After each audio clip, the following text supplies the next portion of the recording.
wanted to start by saying hello to the very few but brave men in the room. Yes, thank you for your support. And dear ladies and friends, it's an honor for me to share a platform with people on the stage here, but it's an especial honor for me to come back to the art of living, because I've been a student of it some years ago, did the beginner's course, did the Kriya very correctly, and then lost a little touch, and this has been a wonderful reminder for me when I did my Kriya this morning in the group. Thank you. If I can just start with, for the Spanish people in the room, buenos días, ¿cómo está? Great. And for the French, bonjour, comment allez-vous? Great. And maybe just hi for the rest of the North American audience. And for the humanity from India, namaste. Greetings, we bow to you. So what does this do, right? My first principle in my few opening remarks was going to be, women can become global citizens by using technology. It's all on the end of our little fingertips to be able to find whatever we need to say to the other, to be able to connect from one culture to the other. And I wanted to say that why did there just become a few, sort of a quick reaction of friendliness in the room? Because we connected with the Spanish group, with the French group, and with the rest of the Indian world as well.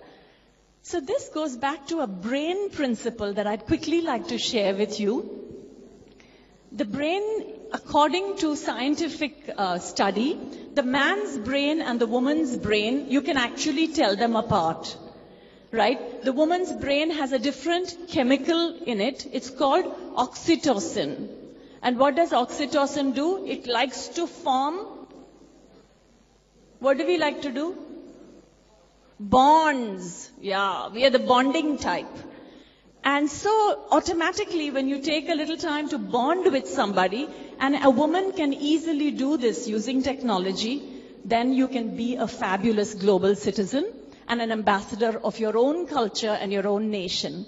And that brings me to the second point, that women are going to be carrying the culture of the nation and of the family.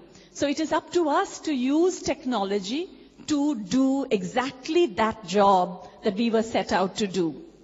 Why? Because again, going back to the woman's brain, we are natural multitaskers.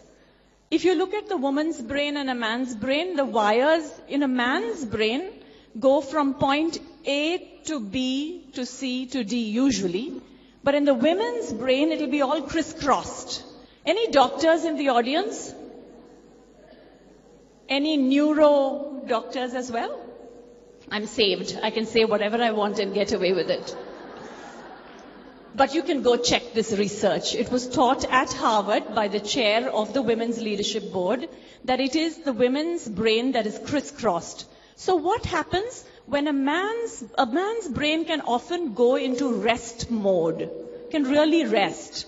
But a woman's brain, even in rest mode, what's it doing? Bzz, bzz, bzz, bzz, bzz, bzz. That's how we are.